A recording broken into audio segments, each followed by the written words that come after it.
All right, welcome into the Hoist The Colours podcast. It is our baseball preseason special, prediction special. And Jonathan Wagner and I have done this for the past several years, I believe. We were talking pre-show. And pleasure to be joined now by Jonathan and Scott Lorbatcher. I'm Stephen Igo. And guys, are y'all ready for baseball season? Can't wait. It's been a long time coming. Yeah, it's been too long. Of course, ECU coming off a 46-win season. We're going to talk plenty about that, but we do have to start tonight's show, guys, with Jeff Charles. And obviously, Pirate Radio ran a 3-hour special earlier, looking back at everything he meant to Pirate Nation. And it's tough for me to really put this into words in any manner. I developed a personal relationship with Jeff entering the business several years ago, and you grow up listening to somebody and idolizing them, and you kind of have a picture of what you think they might be, but very rarely does a person kind of surpass your expectations. And that was Jeff. He was, everybody keeps saying the truest professional. He really was that. Like, he prepared like no other. But I just remember how kind he was, and getting the chance. I've done a lot of interviews since starting Hoist the Colours, but, he personally asked me to go on the UB Pirate Preview Show this year. And I was like nervous. I was like, well, I've been interviewed by a lot of people, but very rarely do you get to talk to a legend like Jeff Charles, and, him telling my story and basically saying, hey, I respect the work you've done at Hoist the Colours. That was crazy. And then I was like, well, hey, man, I grew up listening to you. Like, you're the legend here. I should be interviewing you. And, that's a moment I'll always remember, looking back at everything he did for Pirate Nation. Growing up listening to him, hearing all the calls, he's part of the reason I got into TCU athletics, TCU media. He'll be missed but never forgotten. And just want to give you guys the chance to share, any thoughts as well before we transition to baseball. Scott, we'll start with you. Sure. I mean, I think there's few people that can say that their voice is synonymous with something, right? I mean, you think, at least for me, somebody like Eli Gold doing NASCAR as a kid, like hearing that voice on Sundays every week on the way home from church with my parents, like was synonymous with NASCAR for me. And Jeff Charles is that for all of our ECU memories, right? You think about all the big plays over the years. When you watch the replays, it's his call that you watch them with. So he'll live forever with that. And I think it's awesome that they're trying to do so much to, get a street named after him or the press box named after him. But, whoever comes next, I think it should be somebody that honors that his role that he's had for my entire life. He took the job in '88 and I was born in '88. So he's all that I've ever heard associated with ECU athletics. So it was a sad day seeing that pop up, and thoughts with his family and the rest of Pirate Nation. Wags, any thoughts as the youngest of the three? I was born in '92, so I also only heard Jeff Charles in my life. I know you did as well. Yeah, I mean, I may have been born in '99, but I didn't grow up an ECU fan personally. I grew up watching different teams, but it was around 2016, 2017 when I knew I was coming to ECU, when I really started to follow ECU athletics, and really that's where my passion started, when it kind of launched my career. Same thing like Igo said, covering ECU, whether it was with Hoist the Colours, before Hoist the Colours, it was, I watched games all the time. If I wasn't there, I was watching them or listening to them, a lot of times on the radio.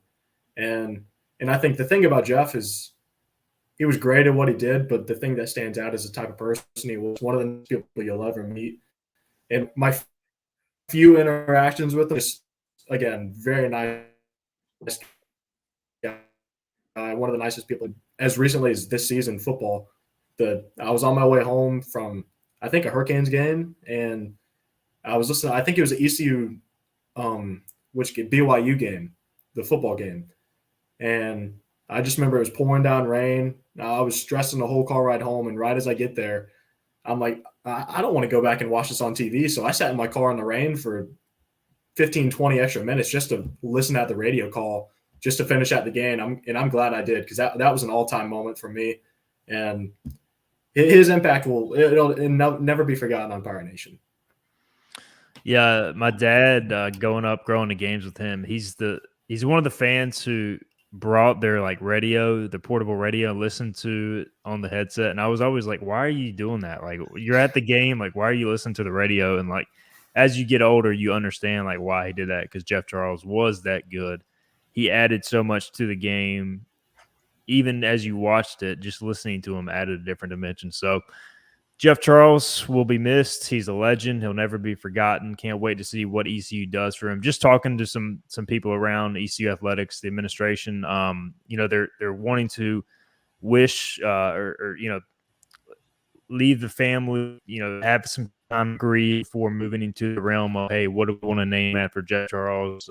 What do we want to do to really to really cement his legacy as far as a building, a street, whatever. That'll be done in time. He will be recognized pregame with a moment of silence on Wednesday against Cincinnati.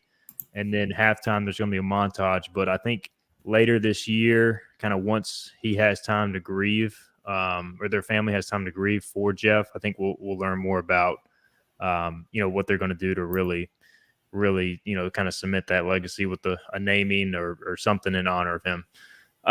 So yeah, just wanted to open the show with thoughts about Jeff Charles, and obviously we'll continue to talk about him, I think, for several months, years ahead. And so guys, let's transition as best as possible to baseball. Those listening to our live edition, if you got a comment, a question, anything, whether it be YouTube, Facebook, Twitter, drop it in the comment section. If you're on Twitter, I don't think we can read your comments through the streaming service we're using, so drop it on Facebook or YouTube if you can. Give us a subscribe, a like. All that helps us as far as numbers, streaming numbers, and how today's show is going to work.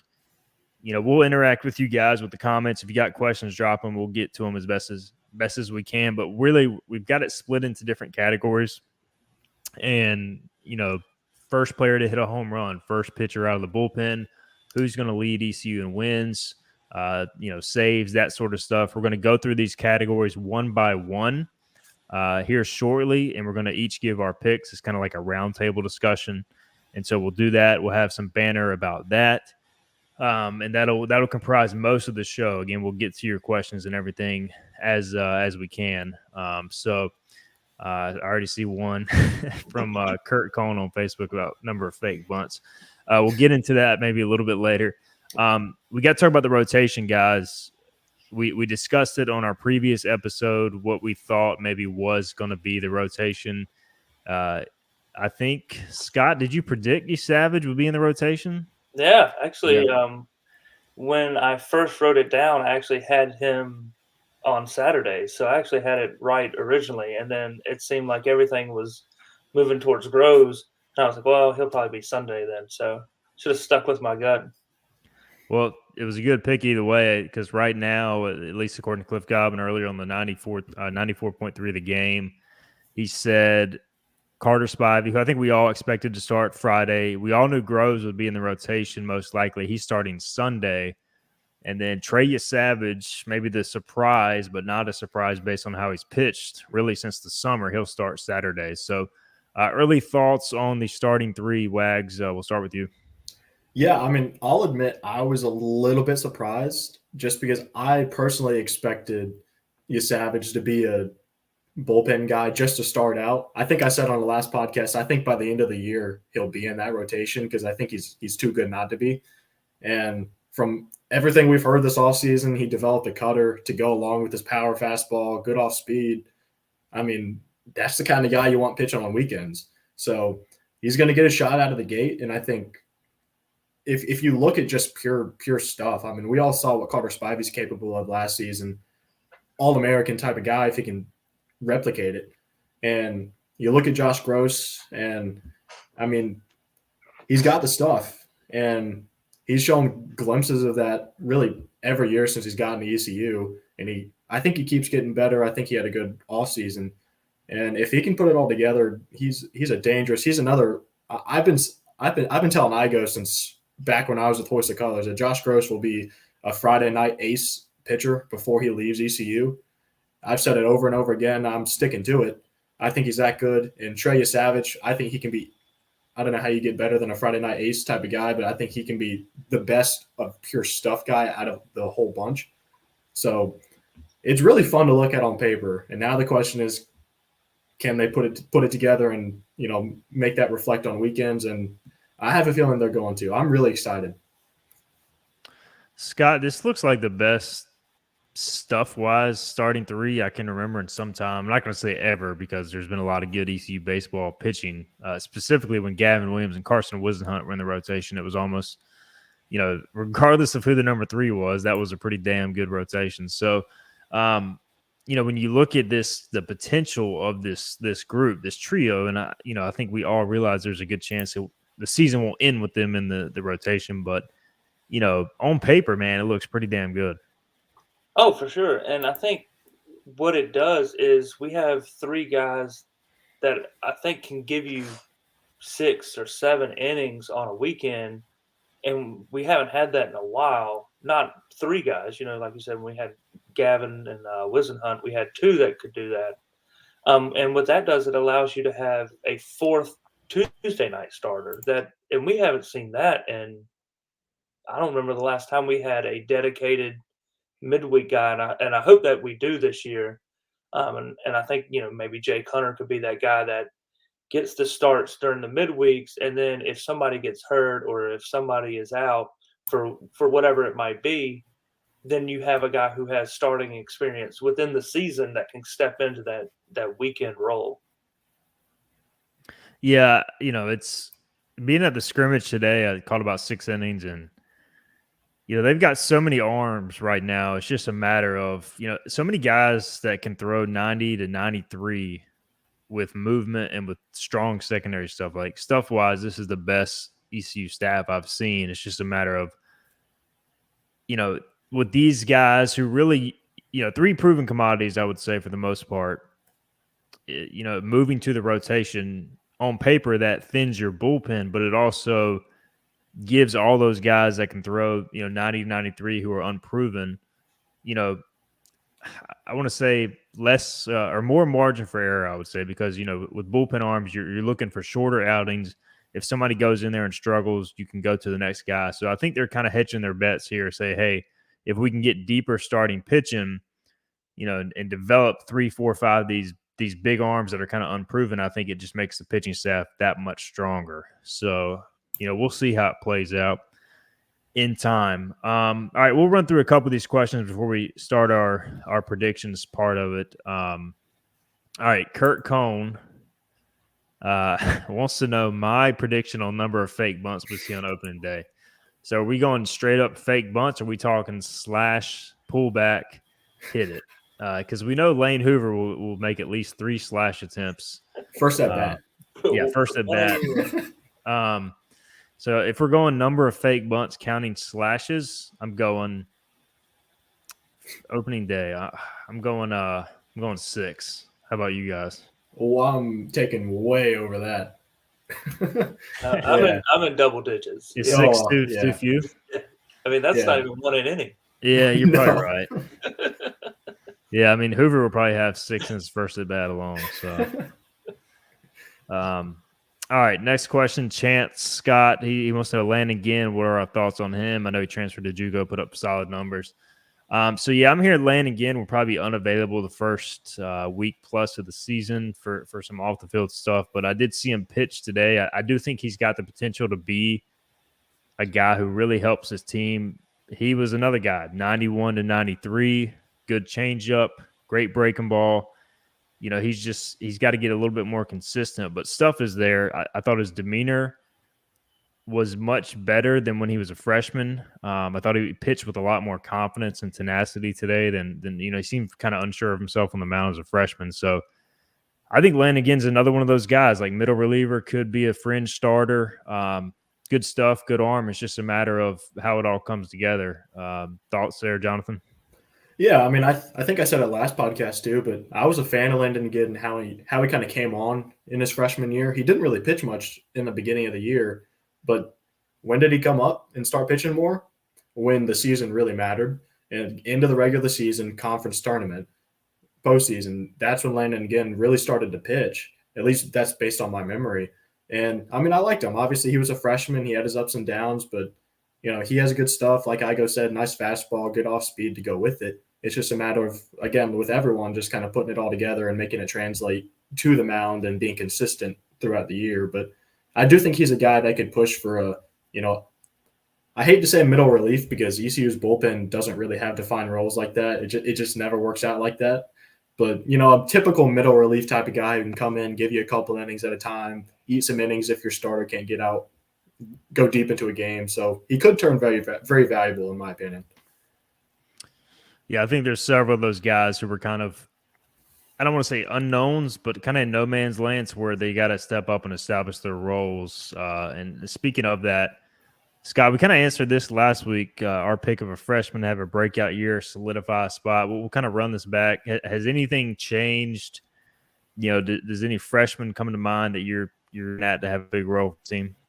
Yeah, I think Rasmussen. I think it just seems like his bat is going to get him into the lineup at some point. And then, if we can have production from all 8 batting fielders, then that is super helpful. So I think he's a guy that'll hit his way into the starting lineup, and then maybe Root in the bullpen in relief as well.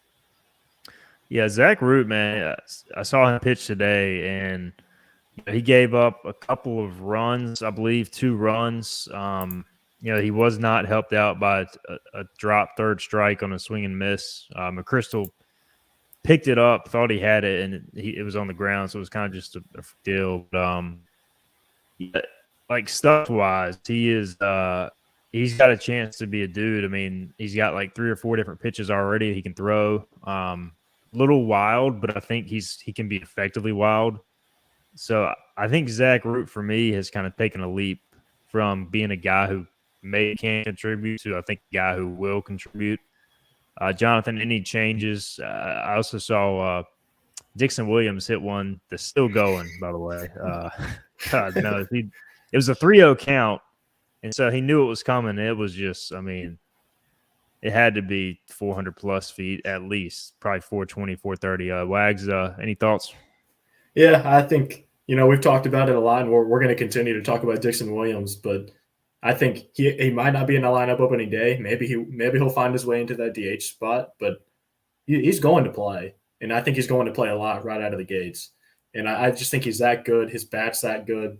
And I also think someone like Cameron Burgess, I believe he's a right-handed bat, candidate for maybe a DH type of spot, just since DH is kind of wide open, I feel like, and there's not really a lot of right-handed bats in the lineup. So, if you go against a junk-throwing lefty on a midweek like ECU always seems to do, I could see him getting some at-bats to start out, maybe midweeks at the DH spot and kind of growing into a bigger role from there. Yeah, I think Cam Burgess has DH for both teams, both scrimmages. I've been out there. I think that's continued throughout the weekend. So he's gotten he's batting basically every half inning. So he's getting a ton of at-bats, and he looks good doing it. He hits for power. He's got a good idea of the strike zone, so I think he'll definitely help as a right-handed bat. All right, let's get into our predictions, guys. Let's not wait around any longer, and we're going to start with the one that I usually enjoy the most, and this is first player to hit a home run. I can't even remember if I called a few years ago, but I got it right. I think last year I got it wrong. I think it was Seth Cadell the year he went yard first, maybe. Yeah.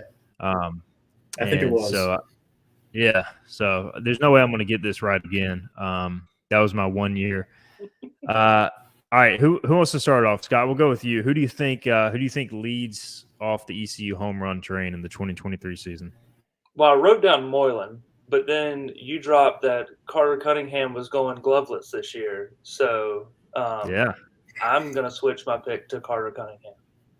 Just based off of that alone. No batting gloves means first home run of the year. He's got the no gloves look, and I think he looks like a natural. He's looked good this preseason. He's had a good summer. So I think, the thing is with him, he's got pop if he connects. I mean, the ball just jumps off his bat. Wags, who you got? I have a guy I think we're going to talk about a lot tonight, and I have Jacob Jenkins Cowart. It's just every scrimmage I've seen, whether it was back in the fall or leading up into the preseason, he looks mid-year ready already, and he just has a pure swing. I think he's going to hit so much better all around this year. Not that you can really get much better than he was as a freshman, but he looks like he's in midseason form already. I don't think he's going to waste any time. I think first game, first or second at bat, Jacob Jenkins Cowart is going to unload on a baseball, and whoever that pitcher is going to feel very bad about where that ball goes.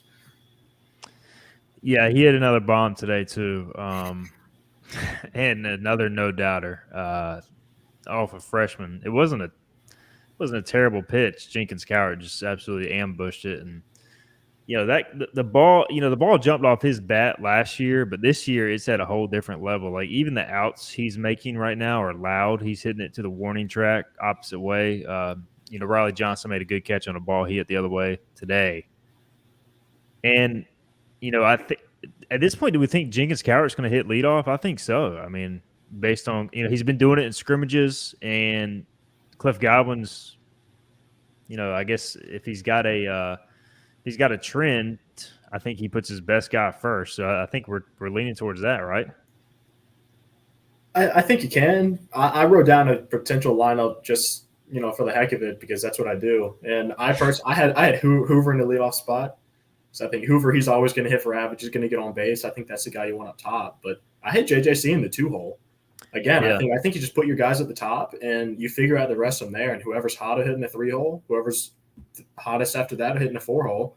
And I think Hoover and JJC, whether it's 1-2, Hoover, JJC, or the other way around, I think those are going to be your top two guys. I think you have to.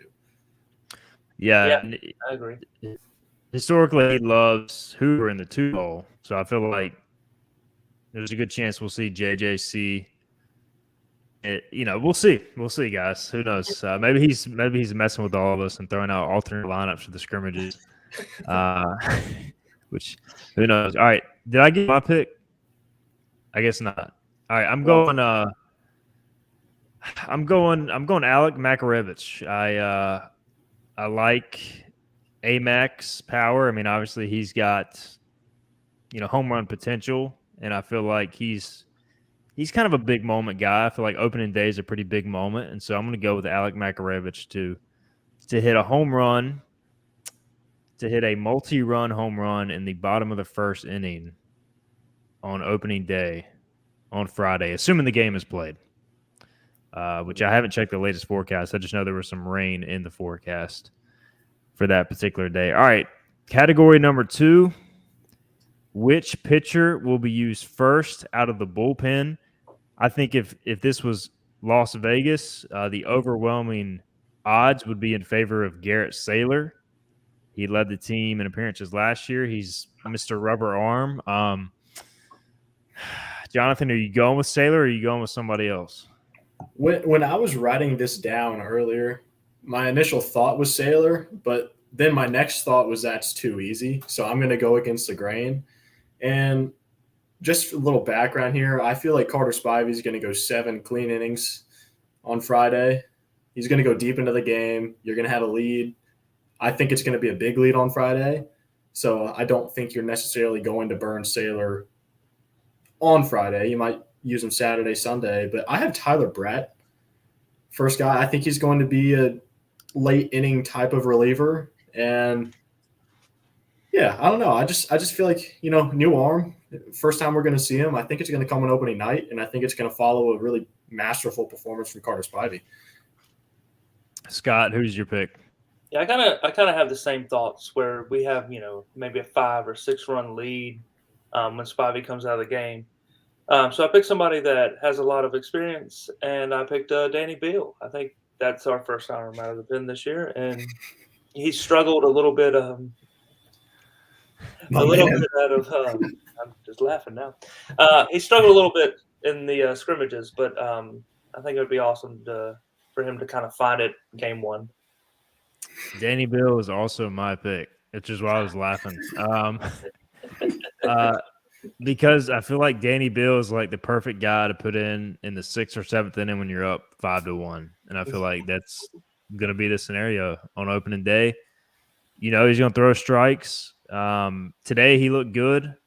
He may have given up a run off like a balk or something, but there was a weird situation. They basically put in like Nowak to pinch run when he wouldn't have been able to, and then he stole second and then got to third. So like he pitched pretty well. He didn't like pitch bad, and so slider was working, funky delivery was working. I think Danny Bill's up there too as far as odds because he's got experience. You feel good when he's in the game. And yeah, so none of us went with Sailor. So it's That's definitely kind of crazy. Sailor. Yeah. It's We're 100% entirely gonna too be confident for the same one. We're overthinking it. We Yeah. got swept by Bryant last year, game 1. We're like, we're going to win by like 9. Yeah. Sailor will come in when they're down like 7 in the 3rd inning. So knock on wood, by the way. Hopefully that doesn't actually happen. All right. Next category, who will lead ECU in wins? Last year, leading ECU in wins was Carter Spivey. He went 8-0 as a reliever. He started 2 games. And so I'm going to be boring, guys. I'm going to pick Carter Spivey again. The disadvantage is he's starting on Friday nights. Typically, he's matched up with the other team's number ones. But I just think he's going to give ECU a chance to win each time out. And I think he's going to end up with a similar win total to last year. And so we'll see how it goes. Wags, what are your thoughts? Yeah, I'm with you. I thought about overthinking this one too, but I just, Carter Spivey, he's going to be your guy. And I think, yeah, he had 8 wins last year. He also had 0 losses. And he was that key leverage guy out of the back end of the bullpen. So he was in a lot of spots to where if he didn't have his stuff, he's in a loss situation. Didn't happen. And now that he's in Friday night, I'm confident that he's just going to continue doing what he does, if not get a little better. And he's going to be in that Friday night role from opening weekend, I think, through the end of the season. And I think that's a big difference in any rotation we saw last year. So I think Carter Spivey's the guy. But, yeah, I honestly don't see anybody else really getting close to him. I just think he's going to be that good. So if you guys are listening want to weigh in comments-wise, feel free to do that. Sabres edge pressure washing. I think he picked JJC to hit the first homer. He also is double dealing Danny Bill for his first appearance out of the bullpen. Scott, who you got leading ECU in wins? I think I have to pick you Savage at this point. I've just been on the train entirely too long. But I think for one of the reasons is he is – pitching Saturday nights, specifically when we get into league play. A lot of teams in our league have a good Friday night guy. Not a lot of teams in our league have a good Saturday, not as good as what ours would be, Saturday type guy. So I think that'll help him as far as wins. So yeah, I'll stick with you, Savage, on that. He's all in on Trey Savage. Not a bad guy to be all in on. And speaking of, who will lead ECU in ERA is our next category. And not to spoil it, but I'm going Trey Savage as well. I think I just think when you got a guy with dominant stuff and the ability to overpower hitters, and now he's added, he had the fastball curve, and now he's added a split. He's also added a little bit of a cutter, slider deal. So, I mean, if he can legitimately throw 4 pitches for strikes, and I don't think he'll have, velocity of 94, 95 for an entire start, but, sit in the low 90s with 4 different pitches and bring it up when he needs to. I think he's just going to be tough to hit. And even if he transitions back to a bullpen role, I think he's going to be really good. So, are you rolling with your Savage here as well, Scott? I'm actually going to go Sailor. If he will get enough innings to qualify. I don't know if we're doing that or not, but yeah, I think Sailor at the back end, pitching in stressful situations more often than not is gonna lock it down for us and be that closer that we need this year and not give up a lot, not give up the home runs that he gave up last year. Sailor, by the way, led the team in innings last year, which is crazy to think about him and Spivey. It was just such a crazy year. So I think he'll qualify if healthy. I don't even know what the qualifications are at the college level, but I'm going to say he'll qualify.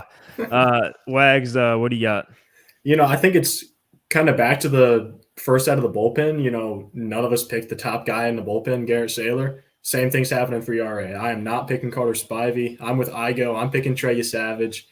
You pretty much touched all of it, but I think that cutter is going to be a nasty pitch if he can throw it consistently this season.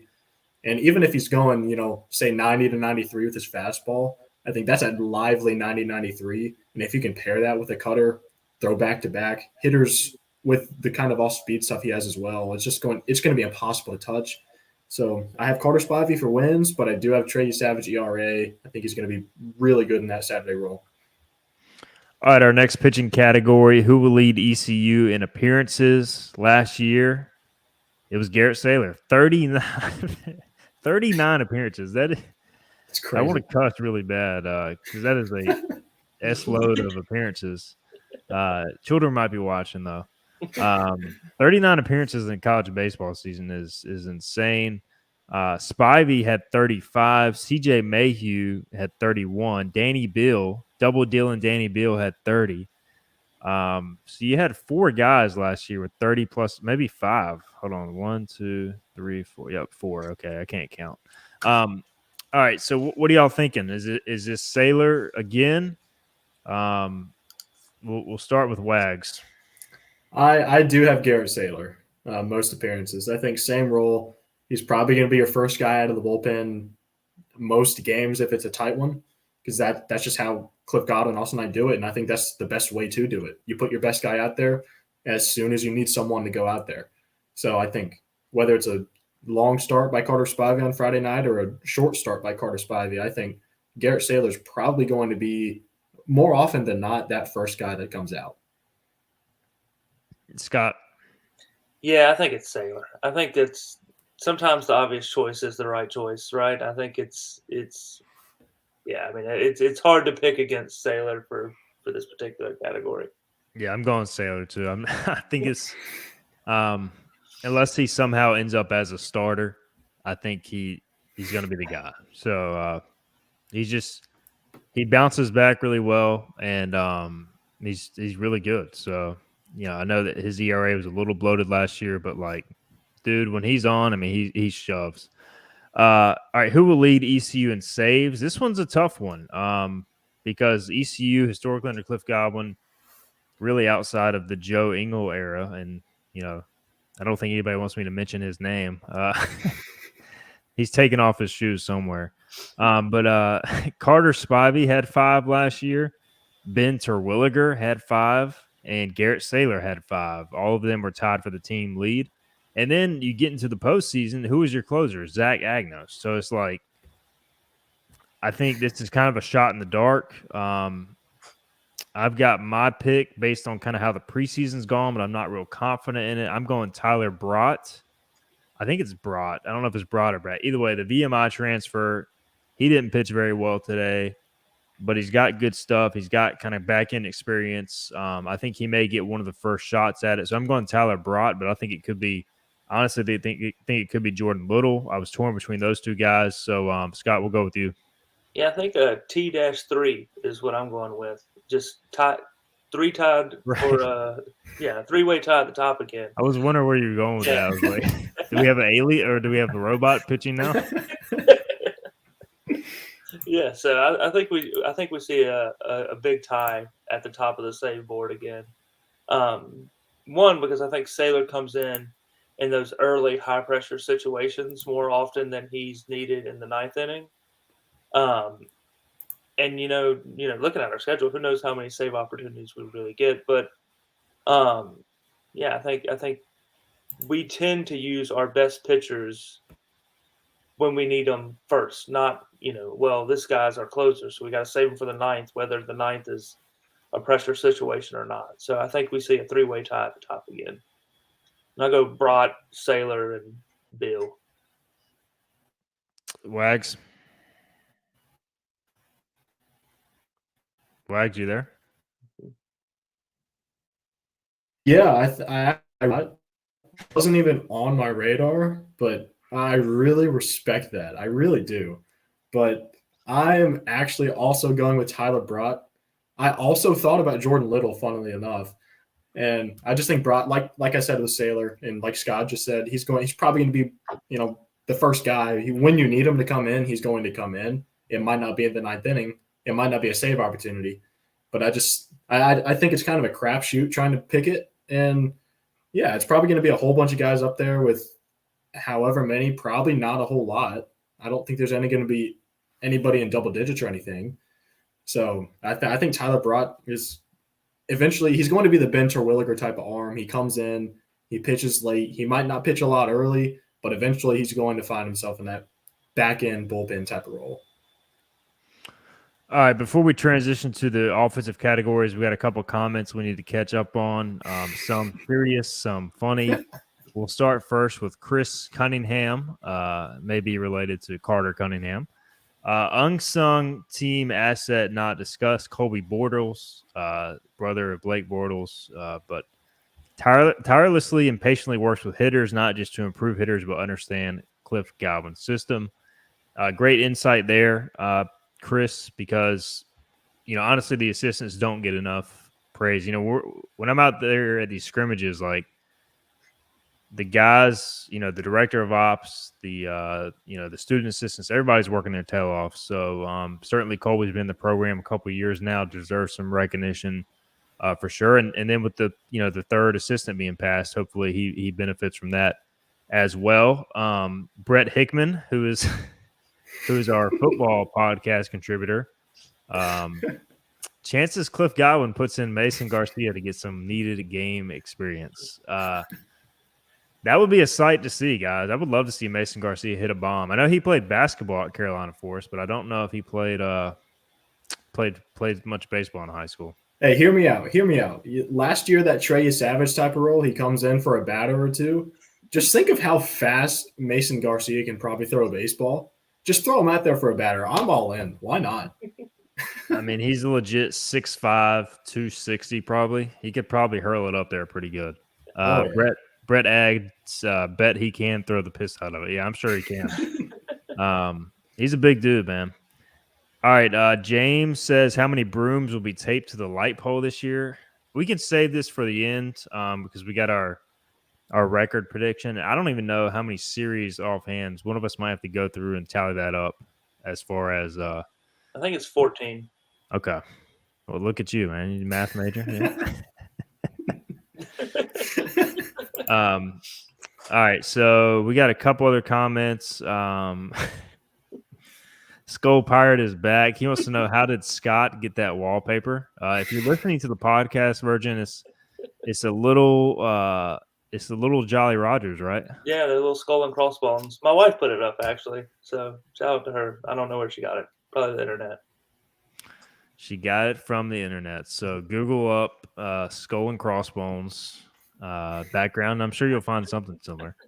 I don't even remember where I got our Hoist the Colours background from, so that tells you that. Let's see. I mean, we can answer this really quickly. If Cliff Godwin finally takes us to the College World Series, do you think he stays here, or will that be enough for him to go to the larger school? I mean, there's a lot of moving parts there. What positions are open? Like, to me, if Ole Miss opens and he is taking College World, ECU to the College World Series, then he's probably gone. If Ole Miss opens and he hasn't taken ECU to the College World Series, he might be gone anyways. So how much longer is Bianco going to coach? I don't know. I think he would have gone if the LSU job would have been there, but who knows? I mean, it's just be glad he's here, show up to the games, and hopefully this is the year ECU makes it to Omaha. I mean, he's turned down a lot of jobs already, including Mississippi State, which is a pretty damn good baseball job to stay at ECU. So we'll see how it plays out. All right, let's get back to these. Let's get back to the special before Skull Pirate takes over the show again. All right, who will lead ECU in batting average? We will start with Scott on this one. I think there's a few legitimate candidates here, and maybe a surprise too. Who do you think, Scott? I wrote down Hoover. I think Hoover bats over 350 this year, and I think he does well over 350, more like 360, maybe 365. I think one thing that will help him is, I think we think he'll hit in the 2-hole, so he'll get some bunt singles, and he'll also have some at bats taken away as sacrifices where he's just butting somebody over. But yeah, I think he hits in the 2-hole, and then he'll have a lot of guys behind him protecting him in the lineup where you say, I got to pitch to Hoover because I don't want to pitch to Amac or Moylan or McChrystal or whoever it might be. Lane Hoover led the team last year with a 341 average. Wags, you going Hoover or you going somebody else? I am actually going somebody else, and we joked about this before, but I will not be picking Garrett Saylor despite his 1,000 batting average last season.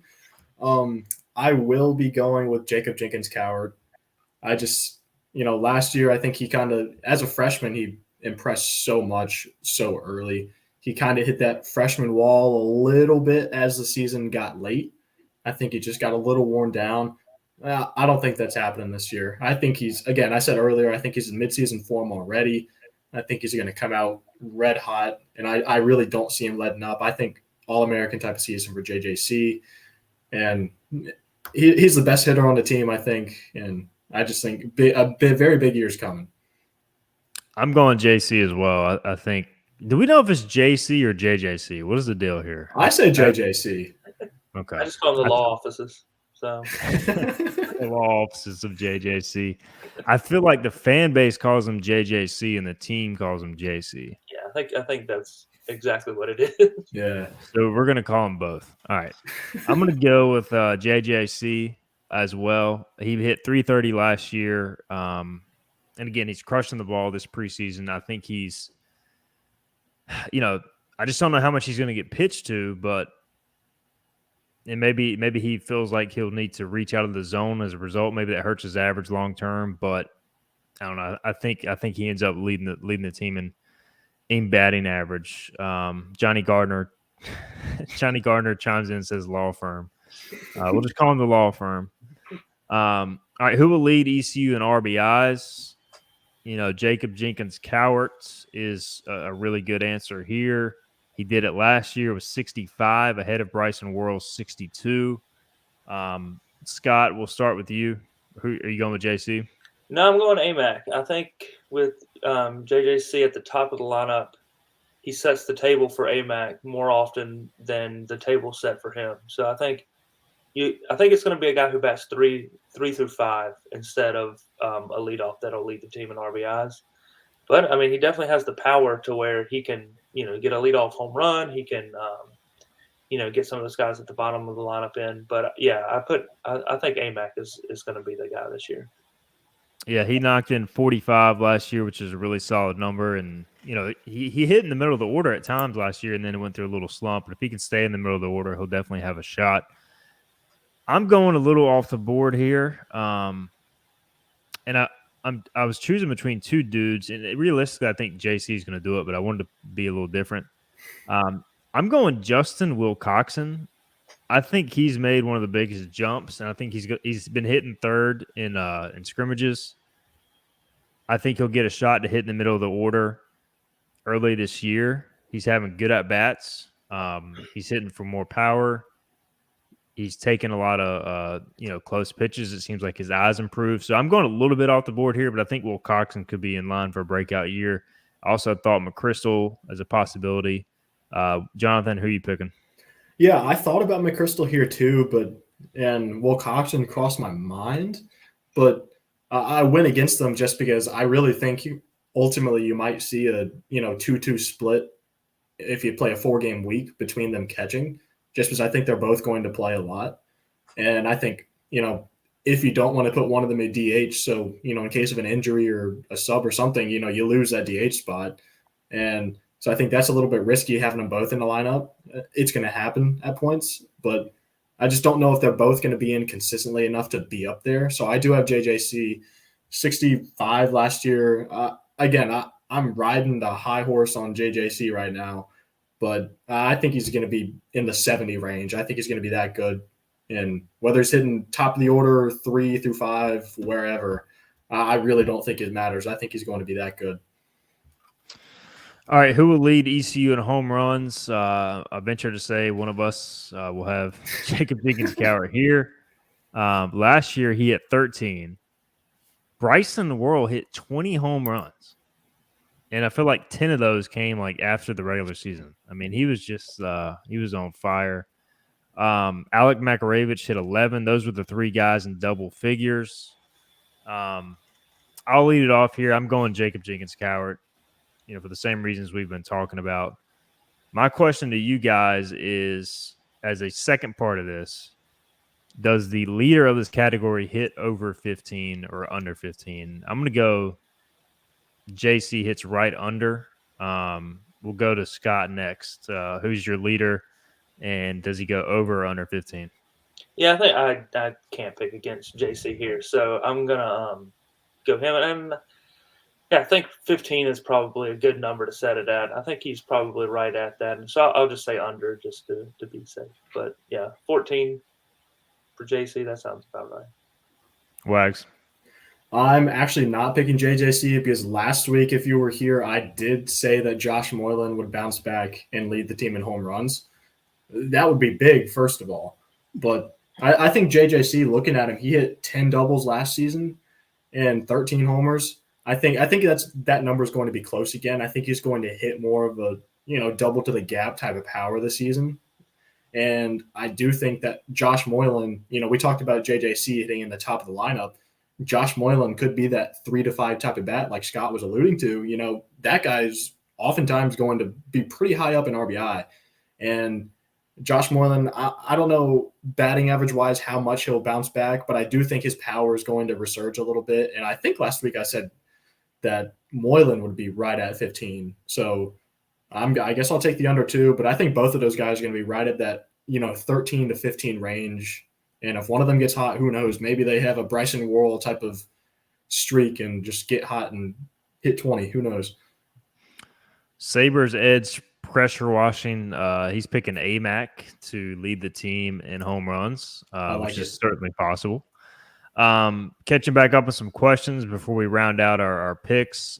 Skull Pirate wants to know, when will Brett Hickman become ECU football head coach? That's a great question. Brett, since you're in the chat, I'll let you answer that one. Brett has a legitimate baseball question. Is there merit to not hitting some of your power guys lead off like they do in the pros, JJC, or even a guy like Moylan? Yeah, I think there definitely is. I mean, it's just, do you want to pick, like Julio Rodriguez and Ronald Acuna are probably the two best hitters on each of those teams. When they're at their best, they're hitting leadoff. And the thinking is, if you hit a guy leadoff, he's going to get as many at-bats as possible.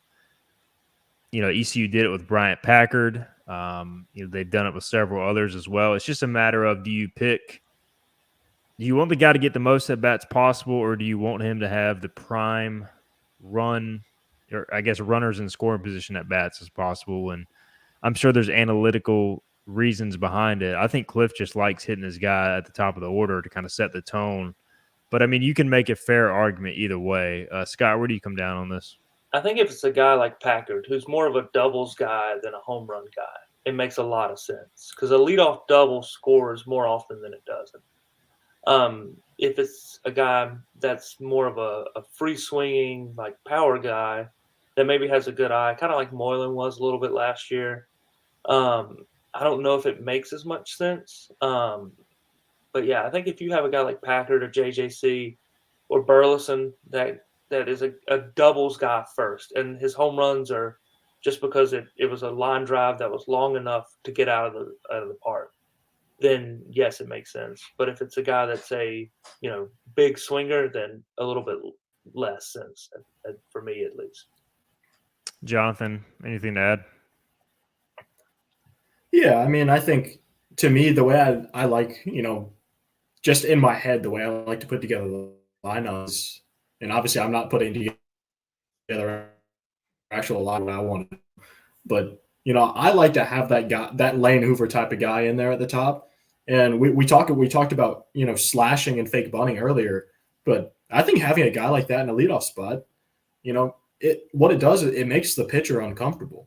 So if you're going out there and starting the game and the pitcher can't just go and throw, he's got to think about your bunt coming down And is he really bunting? Do I have to get off the mound and play this? Yeah, I think that plays a big role too. That's just my personal preference.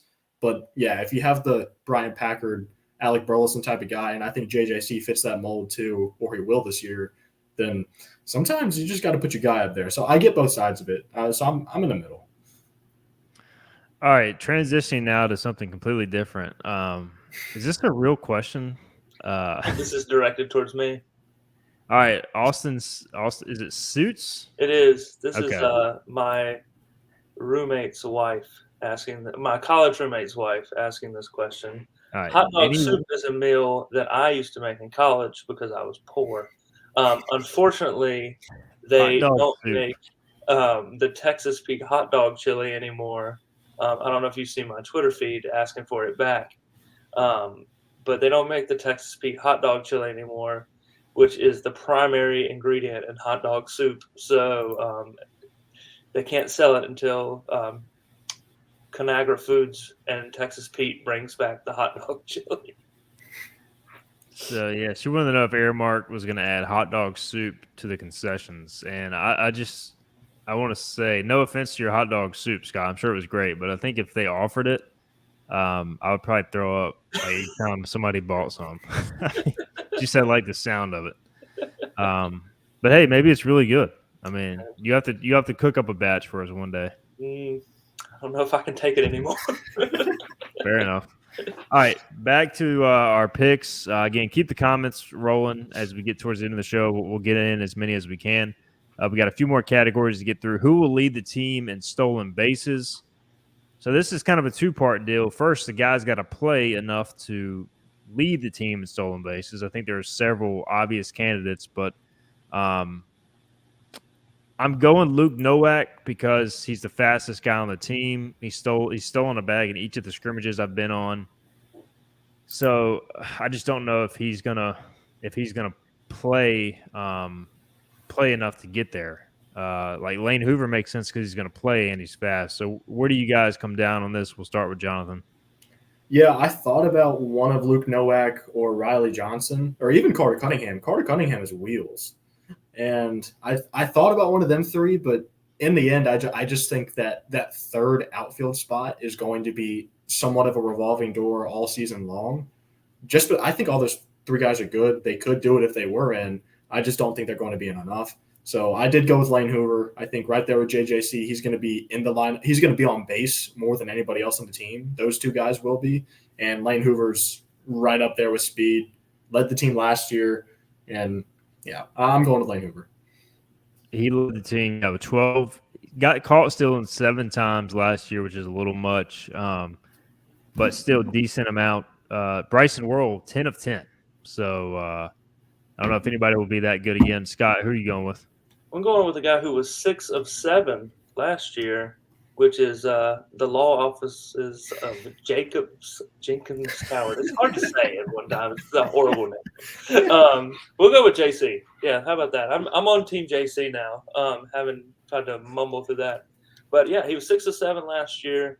I think he hits at the top of the lineup, gets on base a lot, probably gets a lot of walks too, because teams will be scared and pitch around him. So I think he ends up on first a lot. I think you'll see some fake bunts by Lane Hoover with JC rolling down the second, and then real bunts to get him to third, and then some AMAC RBIs this year. All right, series we are most looking forward to. It is a stacked schedule. Jonathan, we'll start with you. Do you have one that sticks out? Yeah, I mean, I'm going to not pick opening weekend just because it's opening weekend. That would be my pick. I'm always excited for the UNC series. You know, UNC is a great program in state. Just you always love those types of games. But, I mean, I'm looking at the Liberty series. I think that's right before conference play gets underway. It's one of the last weekends before conference, I believe. And Liberty's a solid team. I don't know exactly how good they're going to be this year, but they're always, you know, a solid program, going to be a challenge, I think. And I think having a challenge like that going into conference play, I think ECU is going to run through the conference, but having a Liberty type of series to set the tone going into it, I love those type of series. I typically pick one in this time of the year, so I'm looking forward to Liberty. Scott, Do you have a different thought? Sure, yeah. So I actually chose a team that I think maybe some people will look through the schedule and kind of overlook as far as how significant of a program this team is, and it's Missouri State. They have a head coach who's been there for 41 years.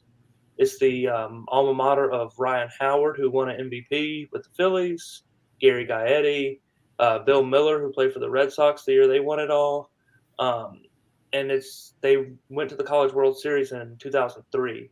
So it's a significant program, and I think maybe if you're just looking at the schedule and you maybe haven't followed it as closely as me or maybe some other people, but you might not see Missouri State as a significant baseball program that they are. So yeah, Missouri State. I believe they came in the Keith LeClaire Classic one year and just kicked ECU's tail. So they've done it before as a program. This coaching staff has, so they'll come in confident. I had Tulane written down because that's they beat ECU 2 out of 3 last year in New Orleans. But since neither of you guys said UNC, I'll just pick the obvious. I mean, that's going to be a legit series. Honeycutt is as good as anybody in college baseball. And, they're always loaded with talent. 2 of the 3 games in Greenville, so that'll be an awesome series. Second weekend of the year. Hopefully it's pretty good weather. All right. Will ECU win the regular season AAC championship?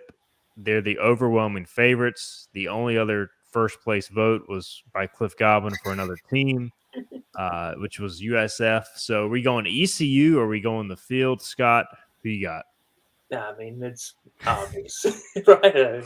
I wouldn't be here if I was picking somebody else. But yeah, I think it would be hard to pick against this. I actually saw like the 11.7 podcast pick UCF to win, which is wild. But yeah, the real question is, do we win 20 games in conference play or not? Not do we win the regular season, I think. Yeah, I mean, I guess it's a question of, like, is it just hard? Well, it is hard to sustain the level of success where you're just dominating a conference every year, no matter how good of a program you are, which speaks to the level of what this coaching staff has done. But I think you have to say yes. I don't think they'll dominate it like they have so often in recent years, but I think they'll end up winning it in close fashion this time. I don't know who it's going to be, but I feel like another team in the league is finally going to step up and be pretty good. So we'll see. Jonathan? Yeah, I have no confidence in other teams stepping up in the league. Word for word, I wrote down yes by a lot. And to me, I just think if this pitching staff with Carter Spivey, Trey Savage, and Josh Gross does what they're capable of doing, no lineup in the American is going to be able to touch it. Obviously the pitchers are going to have their down days or whatever. But, yeah, I think ECU is going to roll through conference again, just like they did last year. And I don't see anybody that really is going to come close. And, yeah, I can't see it. I can't pick against them.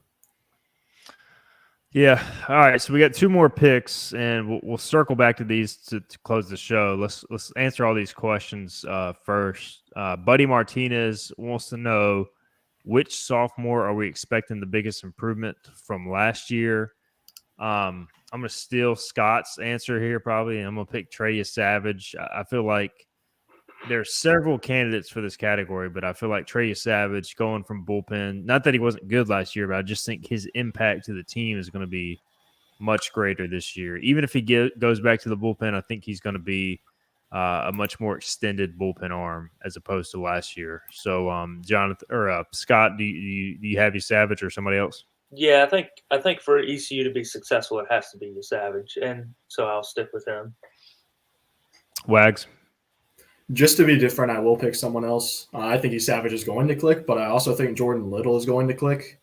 I think he's, we talked about him earlier. He could be one of those guys that pushes for late inning bullpen innings. And he had a great summer. I believe he had a great preseason coming in. And if he can get innings and, not force himself back into that role where he's not pitching. He only pitched once last year, so that's not really fair to him.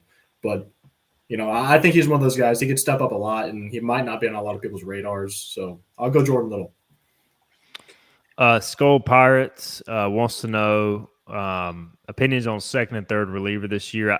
I think we all know Garrett Saylor is going to be one of the guys.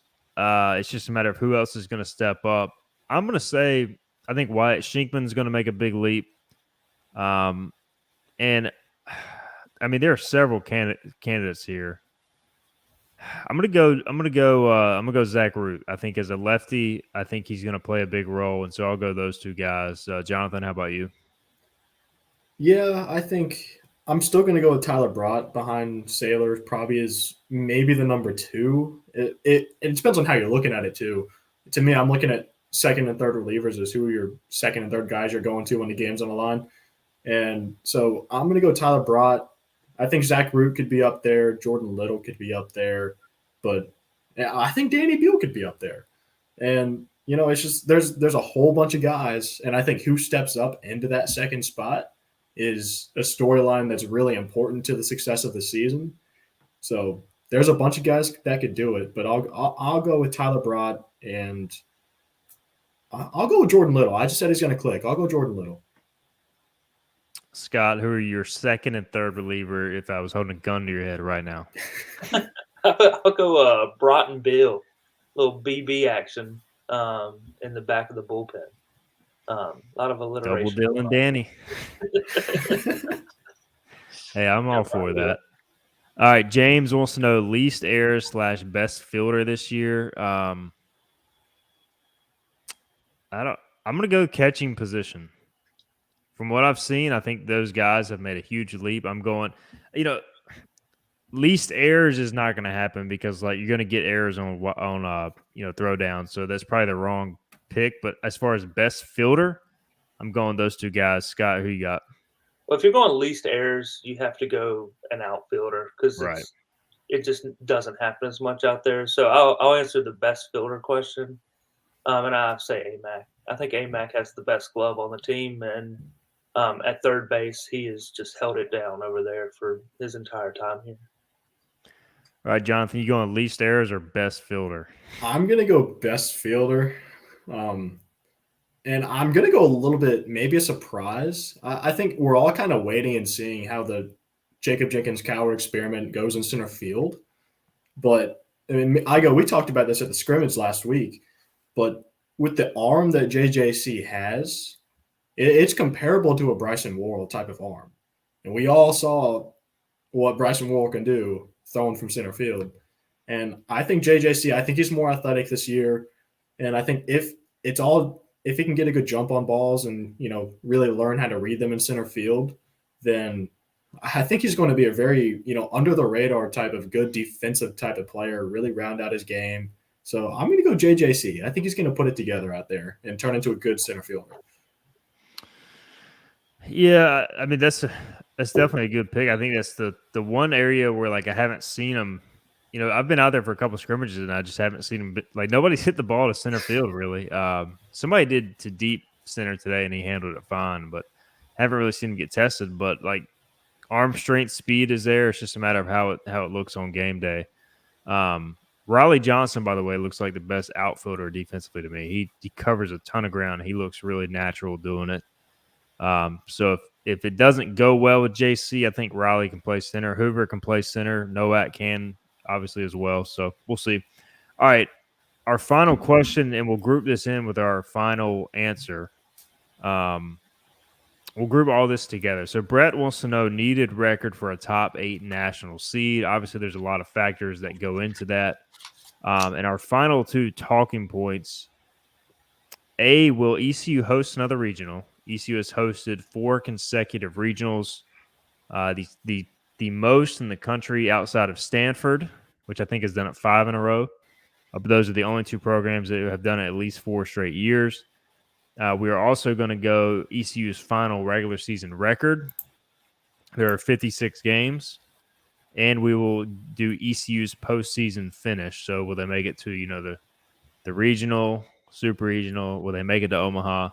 I guess we should have technically answered this in our last podcast, but hey, we had to save it for the last preseason podcast of the year. So a lot there, Scott. So we'll start with you. I guess if you can go in any order you want here as far as record, regional host, postseason finish. Sure. So, Buddy, who asked the question earlier, asked me this earlier today, and I told him he had to wait. So hopefully he's still tuned in. He asked if we win more than 39 games. I think we do. I think we win 45. 45 and 11 is what I had when I went through the schedule, and just kind of week by week, I picked how many games I thought we'd win that week. So 45 and 11, I think, obviously gets you a regional host. Whether or not it's a top 8 seed depends on if we win the conference tournament. If we don't win the conference tournament, we won't be a top 8 seed. That's just how it is in our league. It's probably not fair, but it is. But just with the way our conference tournament plays out, it's not indicative of how good your team is. More often than not, it's just a grind to the end. So if just for this, we'll say we do win the conference tournament, then I think we are a top 8 seed. And then we host a super regional, and this will be the year that we break the door down if we host another one. 45 and 11. That'd be a hell of a year. I mean, you might could be a top 8 seed with just that record, and I guess it depends on strength of schedule. Obviously, a lot of factors there. So Skull Pirate, by the way, before we get to you, Jonathan, he's got 41 and 15. Oh yeah, he said this last week. 10 seed will play Texas A&M Super Regional lose. He's got ECU losing in this, which again is completely possible. All right, Jonathan, your answer to this question as we wrap up the show.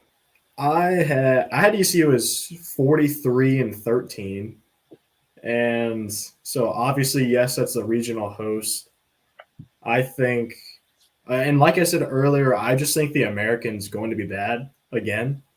And for that reason, and it's crazy to say this after just the whole course of last season and how it unfolded for ECU, but I think they're going to have to be nearly perfect.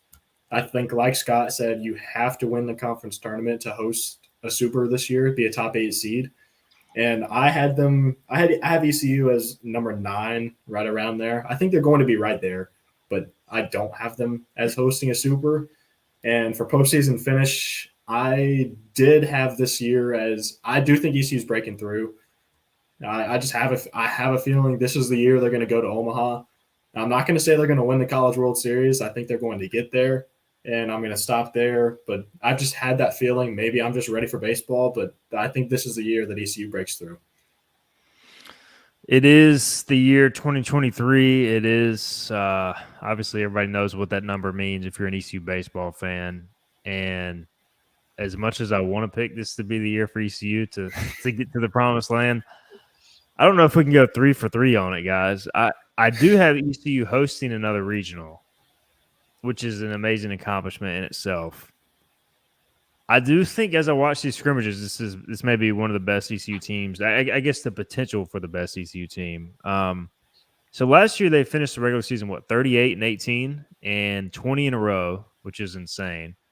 And then finished 46 and 21 overall. I'm going 39 and 17, which I think is going to get them a lower hosting seed. I think they win the regular season. I think they lose in the conference tournament. It's just very hard to win both. Like, you can be the best team, and it's just so hard to sustain that level of success. I think they win the Greenville Regional, and then I have them losing to let's see what random team do I want to pick? I can't pick North Carolina. I don't think Texas is going to be good enough to be a national seed again. All right, I'm gonna say they lose to Ole Miss in a super regional best of 3 for the right to go to Omaha. Cliff Godwin returning back in a great series. So I'm not going to pick ECU to make it Omaha. Just as a because I feel like if we go 3 for 3, there's no shot. No shot. I have so much respect for you not picking them. I got to break the jinx somehow. Maybe this is the year that we're not a top 8, Yeah. and our top 8 loses. Because, like, I mean, how bad of luck have we had that when we do host, but we're not a national seed, which I don't think they use that term anymore, but the team across from us never loses, which the year with Louisville, they had lost to, like, Illinois State in the first game and came back and won that. So maybe one year, maybe this year. Like the 1 year Texas beat South Florida, 4 seed in the Super Regional. Like, not that any path is easy, but it's a pretty easy path. I mean, let's be real. I mean, come on. If ECU was hosting South Florida in a Super Regional series, like, what are we doing? Like, that would never happen to ECU, but it'll happen to Texas. It'll happen to North Carolina where they're hosting Stetson or some BS. I mean, all right. We got to wrap up this show because we're well over an hour. We all have lives. We're still looking for an NIL deal for the Hoist The Colours podcast. So if you're a sponsor, let us know. But, guys, we're almost there. Opening day, 4 days away. I guess less than 4 days away as of right now, this hour. We are well past 10 p.m. If you listen to the podcast replay, we appreciate it. If you listen live and tuned in with your comments, we appreciate it. And any final thoughts from either of you guys? Are y'all just ready to see some baseball? And I think if there are any Canes fans, I said it last week, what a weekend. ECU baseball is back on Friday, hopefully. The Stadium Series game is on Saturday. And I took off Sundays. I usually work Sundays. I won't be at any Sunday games this year. So I'll be at ECU baseball on Friday and Sunday. The Stadium Series game on Saturday. I've been waiting for that my whole life. This is an all-time sports weekend for me. I am fired up, and I cannot wait until first pitch. I'm going to be out there 2 hours early, just hopefully to sit there, just to take in BPA and all that stuff, just because I'm that ready. So I can't wait. I'm really excited for this year. Jonathan, you know what that means, right? Is you're not a true Pirate. I won't be there Saturday. I won't be all three. If you're choosing the NHL over ECU baseball, you're not a true Pirate, man. You're not allowed to come on this podcast anymore. Yeah, I've been waiting for a Stadium Series game my whole life. I know. I don't blame you at all. I would go if I had some money. Scott, any final thoughts? Yeah, like you said, NIL deals were open for business. Hit us in the DMs or whatever that recruit said a while back. Grover Gaming, this whole area, I put one of those hats on my head that Cliff always wears. But yeah, excited for this weekend. I'll be watching it from right here in my office, probably while I'm working. Hopefully my boss isn't listening. But yeah, it'll be good to be back. Like Wag said, it's a good weekend for sports. We got the Daytona 500 as well coming up. So excited for this weekend. Maybe next podcast I'll match you guys on what shirt I'm wearing. We keep flipping each other. Yeah, we're gonna have to start coordinating apparel. So we'll figure something out, guys. But all right. By the way, make it a Minji's Coliseum Wednesday night for the basketball game. Also to honor Jeff Charles, pack that place out if you can get there. And I guess we're going to try to do this podcast Monday nights throughout the season. I feel like, it's a little late for some people, but it's good for each of us, and people can always catch the the replay. And we've had good interaction through the first 2 podcasts. I think it'll just continue to pick up. So appreciate everybody. For Scott, for Jonathan, I'm Steven. You guys have been listening to the Hoist The Color podcast. We are out. We'll talk to you next time.